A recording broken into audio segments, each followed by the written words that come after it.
Vande Bharat express कथा जहाँ ये दाबी करा जाइथिला गत थर मु आसला पर भी एक कथा आलोचना होता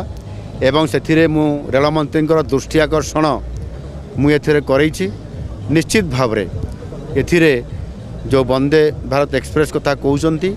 ताहा आगामी दिन में खूब शीघ्र केमिति यह साकार हो पारिबो सेथिपाई आमर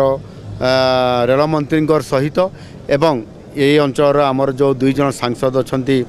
आमर कोरापुटर और नवरंगपुर एमाने संपर्क रखुचंती। मुख्यमंत्री हिसाब से स्वतंत्रता देइछि। एथिरे वंदे भारत एक्सप्रेस आगामी दिन निश्चित भाव में गड़िबो एवं ताहार सहित मध्य जयपुर सहित मालकानगिरी एवं जयपुर सहित नवरंगपुर ये जो रेल रो जो विकास जो हेबो ताकू आमे जेभली भाव में एबे जमी अधिग्रहण एवं से